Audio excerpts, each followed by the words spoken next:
विरोधी अभियान चल रहा है। फायरिंग की आवाज सुनाई दी है। अभी तक कोई मुठभेड़ नहीं हुई है। फायरिंग की आवाज सुनाई दी है, लेकिन इनकाउंटर के हवाले से आपको बताएं कि तफसीलात नहीं है कि फायरिंग दोबारा हुई हो, लेकिन आवाज एक बार फिर से सुनाई देने की खबर है। और ये इलाका है उधमपुर का। उधमपुर में आपको बताएं कि सर्च ऑपरेशन चल रहा है, क्योंकि जाफर इलाके में बड़ा आतंक विरोधी अभियान चलाया जा रहा है। और इस आतंक विरोधी अभियान के दौरान फायरिंग की आवाज सुनाई दी, मुठभेड़ की आवाज सुनाई दी है। और इस वक्त एक और बड़ी खबर आपको दे दें, अपडेट के मुताबिक ये मुठभेड़ करार दे दिया गया है, यानी दोनों जानिब से गोलियों का तबादला चल रहा है। उधमपुर में मुठभेड़ हुई है, स्वान मजालता में इनकाउंटर शुरू हो चुका है। अब से कुछ देर पहले हमने आपको बताया था कि गोलियों की आवाज सुनाई दी थी, लेकिन अब ये खबर पक्की हो चुकी है कि इनकाउंटर शुरू हो चुका है। सुरेंद्र सिंह हमारे साथ संवाददाता उधमपुर से फोन लाइन पर जुड़े हुए। सुरेंद्र, अब ये कौन सा इलाका है? और कहा जा रहा है कि फायरिंग की आवाज पहले सुनाई दी थी, मुठभेड़ नहीं था, लेकिन अब खबर आई है कि इनकाउंटर शुरू हो चुका है। अपडेट ये लगातार कुछ दिनों से, लगभग एक साल से इस इलाके की बात करें, चाहे बसंतगढ़ का इलाका हो, जोगफड़ का इलाका हो, सोन का इलाका हो, लगातार इस एरिया में सर्च ऑपरेशन कंटिन्यू जारी थे। हमारी फोर्सेस लगातार एसओजी, सीआरपीएफ और हमारी जम्मू कश्मीर पुलिस लगातार इस इलाके में छानबीन कर रही थी। लेकिन कई दिनों से, कुछ दिन पहले भी इस तरह की इनपुट्स मिली कि 2 से 3 लोगों को देखे जाने का खबर इस इलाके से मिली थी। लेकिन आज कुछ घंटे पहले ये इंफॉर्मेशन मिली थी कि इस इलाके में कुछ फायर इंसिडेंट हुआ है, बट पुलिस या दूसरी पार्टी से कंफर्म नहीं किया था। लेकिन अभी आईजी जम्मू ने एक कंफर्म किया है कि इस इलाके में सोन का इलाका है, ये जोगफड़ और मियालता जो तहसील है उसको जोड़ता है, यहाँ पे इनकाउंटर स्टार्ट हुआ है। दोनों तरफ से फायरिंग लगातार जारी है। हमारी फोर्सेस लगातार इस फायरिंग का जवाब दे रही हैं। और क्योंकि अंधेरा है, अंधेरे में काफी डिफिकल्टीज सिक्योरिटी फोर्सेस को भी आ रही हैं, लेकिन लगातार इस इलाके में जो फायरिंग है वो हमारी पैरामिलिट्री फोर्सेस लगातार इस इलाके में कर रही हैं। जी सुरेंद्र, ये बताइएगा कि क्या फोर्सेस की जानिब से कहा जा रहा है शुरुआती तौर पर कि कितने ये दहशतगर्द हो सकते हैं, आतंकवादी हो सकते हैं जो छुपे हुए हैं? इस इलाके की बात करें तो लगातार यही इनपुट्स जो लोकल से, चाहे पुलिस की थी, जो इंटेलिजेंस इनपुट्स थे, 2 से 3 लोग लगातार इस इलाके में घूम रहे थे। और 1-2 दिन पहले भी इस तरह की इनपुट्स आई और सिक्योरिटी फोर्स लगातार उस दिन के बाद ये लगातार इस एरिया में सर्च ऑपरेशन चल रहा था। लेकिन आज जो है कंडक्ट हुआ है, और अभी क्योंकि अंधेरा काफी है, ये जंगल का इलाका है और हमारी फोर्सेस लगातार इस इलाके में काम कर रही है। जी, राजन का रुख करेंगे। बहुत शुक्रिया हमारे साथ जुड़ने के लिए सुरेंद्र, और इस वक्त इस हवाले से अपडेट देने के लिए। तो उधमपुर में मुठभेड़ की खबर है, आपसे कुछ देर पहले की बात करेंगे। तो इस हवाले से कहा जा रहा था कि इनकाउंटर शुरू नहीं हुआ है, पहले गोलियों की आवाज सुनाई दी गई थी, और अब कहा जा रहा है कि इस पूरे इलाके में 2 से 3 आतंकियों के छुपे होने की आशंका है।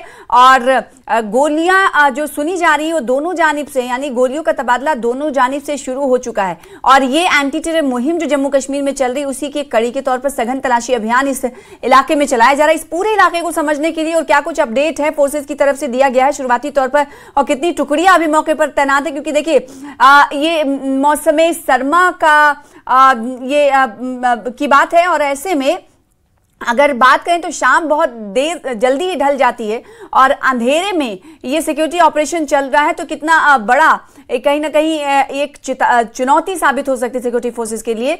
ये जानने के लिए हमारे साथ राजन वैद जुड़ रहे हैं। राजन, पहले खबर आई कि गोलियों की आवाज सुनाई दी, फिर उसके बाद ये खबर आई कि मुठभेड़ शुरू हो चुका है। ये पूरा इलाका कैसा है? और साथ ही साथ ये बताइएगा, कहा जा रहा है कि 2 से 3 आतंकवादी इस इलाके में छुपे हुए हो सकते हैं। तो कितनी देर से माना जाए कि मुठभेड़ शुरू हुआ है? कितनी देर पहले एग्जैक्टली? राजन, पहले से ही हमने रिपोर्ट दिखाई थी कि हाई अलर्ट जो है वो जम्मू संभाग में घोषित किया हुआ है, और कहीं ना कहीं इंटेलिजेंस इनपुट जो है वो सिक्योरिटी फोर्सेस के पास थी। और मुख्तलिफ इलाकों में, इलादा इलाकों में जो है ये तलाशी अभियान सिक्योरिटी फोर्सेस की तरफ से पिछले कुछ दिनों से चलाया गया था, जिसके चलते जब पुलिस को एक स्पेसिफिक इनपुट मिला तो उसके बाद सोन मजालता इलाका है ये उधमपुर जिले का, तो वहां पे जो है जब 2 से 3 जो है आतंकवाद। जी, राजन का शायद राब्ता हमसे कट चुका है, उनसे हम जुड़ने की कोशिश करेंगे। देखिए, राजन ने भी यही बताया कि कई दिनों से इन इलाकों में तलाशी अभियान चल रहा था फोर्सेस की जानिब से। एंटी टेरर मुहिम आपको मालूम ही कि जम्मू कश्मीर में चल रहा है, और हमने जम्मू कश्मीर लद्दाख हिमाचल की तरफ से एक रिपोर्ट दिखाई गई थी, जो कि जम्मू संभाग की अगर बात करें तो वहां पर हाई अलर्ट जारी कर दिया गया था।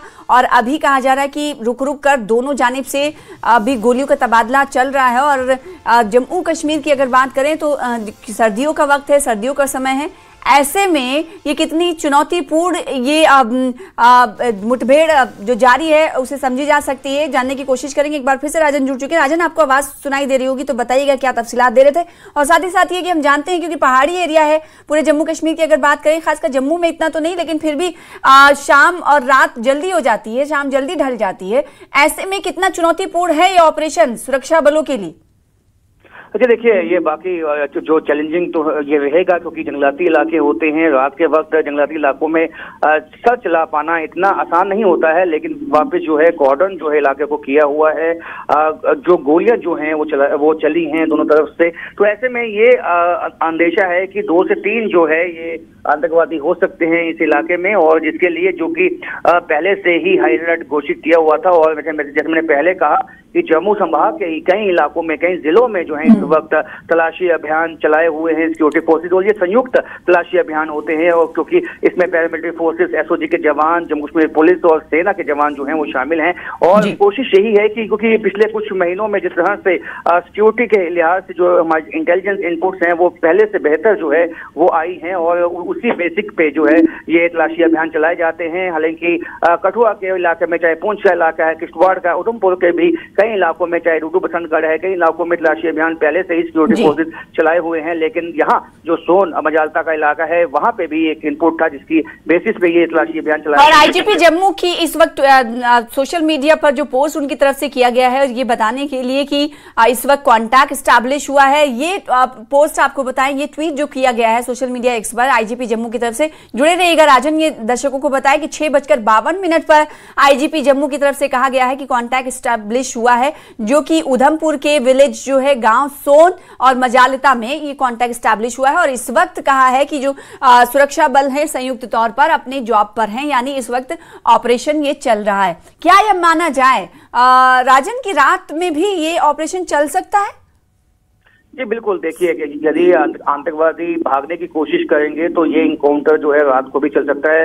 रात के वक्त कॉर्डन को जो है वो बिठा दिया जाता है और वापिस वो वहीं जो है आतंकवादियों की कोशिश होती है कि इस कॉर्डन को ब्रेक करके जो है वहां से भाग जाए। लेकिन हमेशा जो है ये देखा गया है कि वो कामयाब नहीं हो पाते हैं, और सिक्योरिटी फोर्सेस जो है ये कोशिश रहती है कि जब भी वो कोशिश करते हैं कि कॉर्डन को ब्रेक करने की तो वहीं उनको न्यूट्रलाइज कर दिया जाता है। तो ऐसे में जो है जो इस कॉन्टैक्ट एस्टैब्लिश हुआ है, रात के वक्त भी जो है कई तरह के गैजेट्स और मॉडर्न टेक्नोलॉजी जो है वो सेना के पास है, जिसके बलबूते पे जो है ये ऑपरेशन जो है रात को भी चलाया जा सकता है।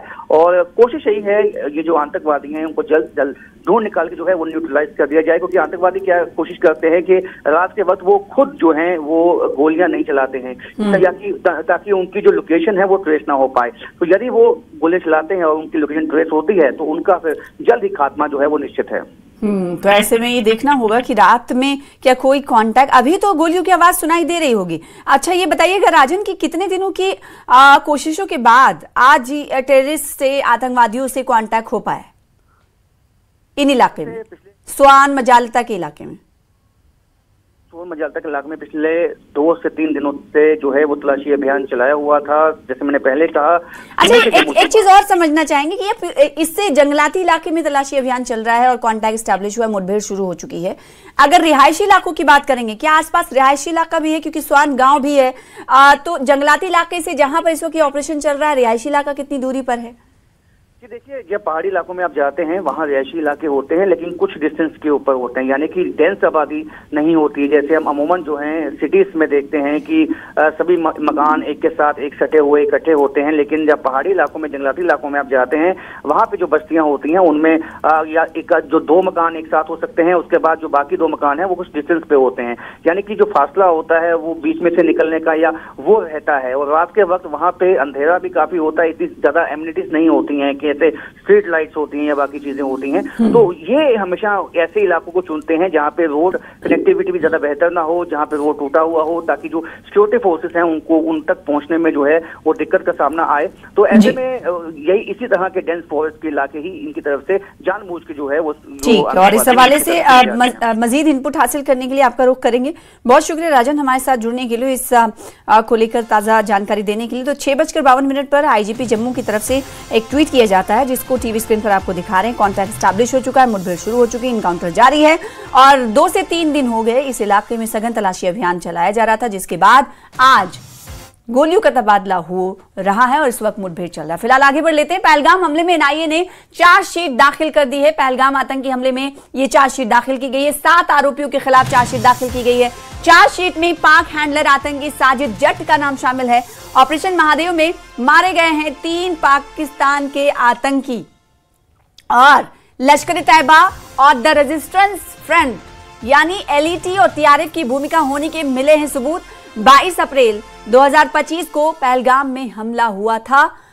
22 अप्रैल को आतंकियों ने यह हमला किया था। धर्म पूछकर 25 लोगों की हत्या कर दी गई थी, कत्ल कर दिया गया था, जिसने पूरे देश को झिझोड़ कर रख डाला था। इस पूरी घटना ने जिसके बाद पूरे केस को एनआईए की जानिब से टेक ओवर किया गया और अब बड़ी पेशरफ्त ये हुई है कि पहलगाम हमले में एनआईए ने अब चार्जशीट दाखिल कर दी। पहलगाम आतंकी हमले में ये चार्जशीट दाखिल की गई है। 7 आरोपियों के खिलाफ चार्जशीट दाखिल की गई है। आपने देखा होगा कि जम्मू कश्मीर लद्दाख ने आपको वक्तन फवक्तन तस्वीरें भी दिखाई होंगी जब जब आरोपियों की पेशी होते हुए भी विजुअल्स आए थे, जब उन्हें जम्मू कोर्ट में पेश किया जाता रहा। हमारे साथ हमारे संवाददाता समीर जुड़ रहे हैं। समीर, फाइनली 7 आरोपियों के हवाले से चार्जशीट दायर की गई है। बिल्कुल बिल्कुल, आज जो चार्जशीट दाखिल की गई है एनआईए कोर्ट में, उसमें 7 जो एक्यूज हैं उनका नाम मेंशन है और उसमें साजिद जट जो कि हैंडलर है पाकिस्तान को और पाकिस्तान में ही है, वो उसका नाम भी शामिल है। 7 के 7 एक्यूज को इसमें मेन एक्यूज करार दिया गया और 1597 पेज का जो ये चार्जशीट दाखिल किया गया वो आज तकरीबन 3 बजे वहां पे दाखिल किया गया। हम सुबह से ही कोर्ट में थे, लेकिन कोर्ट में पहले ये कहा गया था कि तकरीबन 11 से 12 बजे के बीच में ये होगा, लेकिन उसके बाद ये सारा जो डेवलपमेंट हुआ 3 बजे के बाद ही हुआ और उसमें 2:30 बजे के बाद ही हुआ। और उसमें जो चार्जशीट के साथ साथ जो देखिए वहां पे जो एनआईए की स्पेशल टीम जो बनी है, इन्वेस्टिगेटिंग टीम, उनके अधिकारियों के साथ वहां पे उन्होंने अपने साथ एविडेंसेस भी लाए थे, जो सैंपल एविडेंसेस उन्होंने कलेक्ट किए थे अपनी इन्वेस्टिगेशन के दौरान। जो जगह जगह पे उनकी तरफ से जो सर्च ऑपरेशंस या जो जिस तरह से उन्होंने सैंपलिंग एविडेंसेस कलेक्ट किए थे, उनको भी आज कोर्ट के सामने पेश किया गया और कोर्ट में तकरीबन 1 घंटा तक जो है चार्जशीट फाइल करने के बाद वापस जब वो निकले तो जो ये एविडेंसेस उन्होंने अपने साथ लाए थे उनको भी अपने साथ एनआईए वापस अपने हेडक्वार्टर ले गई। तो फिलहाल एक बड़ी डेवलपमेंट हुई है। जो एक प्रक्रिया होती है, एक प्रोसेस होता है कि आप जब इन्वेस्टिगेशन करते हैं उसके बाद जो दूसरा फेज होता है, दूसरा प्रोसेस होता है, वो जो चार्जशीट फाइल करने का होता है और अब कोर्ट में ये जो है जो पूरा प्रोसेस चलेगा और जिन अक्यूज्ड को मेंशन किया गया है, उनका नाम इसमें रखा गया है, उनको भी अब उनके खिलाफ अब केस लड़ा जाएगा। और एनआईए ने पूरी हिकमत अमली और पूरा मेहनत से और पूरे जो एक कह सकते हैं डिटेल्ड इन्वेस्टिगेशन इस पे की है। इसमें 1000 से ज्यादा लोगों को जो है लोगों से पूछताछ की है उन्होंने, जो उन्होंने कई जगहों पे महत्वपूर्ण खुलासे भी किए हैं। और आज जो 1597 पेज के इस रिपोर्ट में जो चार्जशीट में पूरा खुलासा किया गया है कि आखिर किस तरह से ये जो डेडली अटैक है, टेरर अटैक, उसको अंजाम दिया गया, कहाँ से ये मंसूबा बना है, कौन कौन से हैंडलर था, यहाँ पे किस तरह से एग्जीक्यूशन हुई, पूरा जो एक टेरर अटैक का पहले से लास्ट तक का जो पूरा पिक्चर है उसमें डाला गया है। उसमें जो डिटेल समीर एक सवाल को और समझना चाहेंगे। आपने इस पेशरफ्त की अहमियत के बारे में तमाम तफसीलात दी। हम आपसे ये जानना चाहेंगे कि अब चूंकि चार्जशीट पेश हो गई है, अब आगे किस तरह के डेवलपमेंट्स देखे जाएंगे, अब आगे क्या होगा प्रक्रिया में? अब ये जो है मेनली कि जो चालान पेश किया गया पुलिस की तरफ से, अब कोर्ट में ये मसला ये जो है चलता रहेगा। अब जो एक्यूज हैं जिनके खिलाफ ये चार्जशीट डाली गई है उनको भी अपने वकील करना है, उनको भी अब केस लड़ना है। तो लेकिन एनआईए ने जिस तरह से मैंने कहा कि उन्होंने बहुत मजबूती से इन्वेस्टिगेशन की है, बहुत ही जो बहुत सारे विटनेसेस, बहुत सारे लोगों से बात की है, उनसे पूछताछ की है, तो उनका भी अपना केस बहुत स्ट्रांग है और आगे चल के इस पे एक प्रक्रिया रहेगी, कानूनी प्रक्रिया रहेगी और जो कोशिश रहेगी एनआईए की कि ये जो एक्यूज हैं उनको जो है सजा मिले, कानून की सजा मिले और जो प्रक्रिया है सरकार की तरफ से सिक्योरिटी ऑफिसर जो एक कानूनी प्रक्रिया है उसमें उनको अपना जो उन्होंने जुर्म तो ये अहम डेवलपमेंट है आज जो पहलगाम हमले से जुड़ी हुई है। एनआईए ने अब चार्जशीट दाखिल की है और चार्जशीट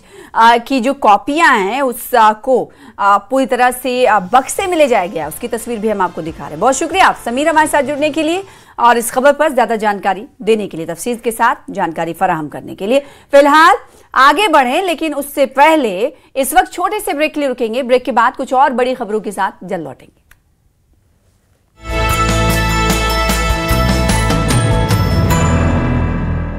गोल्डी मीट मटन मसाले, जो आपके हाथ का मटन खाए जिंदगी भर आपका हो जाए। जहाँ जाए रिश्ते बनाए गोल्डी मसाले। एक सफर हर रोज शुरू होता है सच की बुनियादी सोच पर। सफर जिसकी शुरुआत मोड़ और मंजिल पर सिर्फ आप और आपकी बात है और ये आपके हमसफर। धन्यवाद भैया जी। और जब तक ये सफर है भैया जी आपके साथ। जम्मू में बड़े आतंकी हमले की साजिश का खुलासा। 19 साल के छात्र से आत्मघाती हमले की थी साजिश। 26 नवंबर को पुलिस ने छात्र साजिद को पकड़ा। जेके एसएसबी ने सब इंस्पेक्टर भर्ती 2025 के लिए आवेदन की तारीखों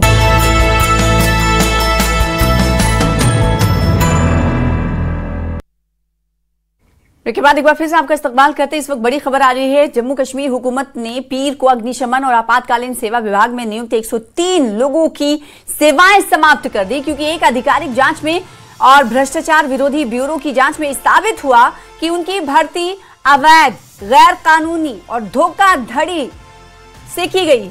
गृह विभाग की ओर से जारी सरकारी आदेश के अनुसार फायर एंड फाइटर्स चालकों के लिए 2020 की भर्ती प्रक्रिया हुई थी। उसके दौरान की गई जो रिक्रूटमेंट थे उसे गैर कानूनी बताया गया है और शुरुआत से ही इसे अमान्य बताया गया और तत्काल प्रभाव से रद्द घोषित कर दिया गया।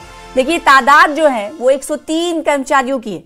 ये कार्रवाई दिसंबर 2022 में गठित एक जांच कमेटी तश्कील दी गई, जिसकी रिपोर्ट सामने आई और उसके बाद ये कार्रवाई की गई, जिसने रिक्रूटमेंट प्रोसेस में गंभीर छेड़छाड़, बदउन्मानी के इल्जामात की जांच की थी। कमेटी ने पेपर लीक के नतायज में हेरफेर और सरकारी रिकॉर्ड में छेड़छाड़ की सबूत मिलने के बाद आपराधिक जांच की सिफारिश की थी। तो फायर डिपार्टमेंट के मुलाजमीन पर यह कार्रवाई हुई है। फायर एंड इमरजेंसी डिपार्टमेंट के मुलाजमीन पर जम्मू कश्मीर हुकूमत की जानिब से बड़ी कार्रवाई की गई है। 130 मुलाजमीन बरतरफ किए गए हैं। ये बड़ी खबर आपको जम्मू कश्मीर से दे रहे हैं। इसी खबर को तफसील के साथ समझने के लिए रुख करेंगे श्रीनगर का। हमारे साथ सरोज कफील, हमारे संवाददाता, हमारे नुमाइंदे जुड़ रहे हैं। साथ ही सरोज, ये बहुत बड़ी खबर है। 130 मुलाजमीन का आंकड़ा कम नहीं होता। फायर एंड इमरजेंसी डिपार्टमेंट में तैनात थे जिनके खिलाफ सरकार ने कार्रवाई की। क्या शिकायतें मिली, कितने दिन तक ये जांच चली, फिर उसके बाद इन्हें रद्द कर दिया गया? बिल्कुल सही कह रहे हैं आप सना। सबसे पहले तो इसे मदर ऑफ ऑल स्कैम्स कहा जाता था जम्मू कश्मीर का, और ये मामला जो है ये बेसिकली 2016 में इम्तिहानात दिए गए थे फायर एंड इमरजेंसी एस्पिरेंट्स की जानिब से अक्रॉस जम्मू एंड कश्मीर, जिसमें फिर 2020 में ये 106 कैंडिडेट्स सिलेक्ट हुए थे, एस्पिरेंट्स जो है ये सिलेक्ट हुए थे। उसके बाद हमने देखा लगातार किस तरह से जो डिजर्विंग एस्पिरेंट्स थे वो वक्तन फवक्तन स्पेशली 2022, 23, 24 में पुरअमन प्रोटेस्ट करते रहे, मुख्तलिफ गवर्नर्स पे गए और उसके बाद यहाँ पे हुकूमत भी नहीं थी, तो एलजी एडमिनिस्ट्रेशन के पास जब वो गए इस धांधली के हवाले से, तो उन्हें एक आश्वासन मिला कि ये केस जो है इसको एक क्रिमिनल केस की तरह ट्रीट किया जाएगा और वहीं पर जो यहाँ anti corruption bureau Jammu and Kashmir है उनकी भी इन्वॉल्वमेंट रहेगी।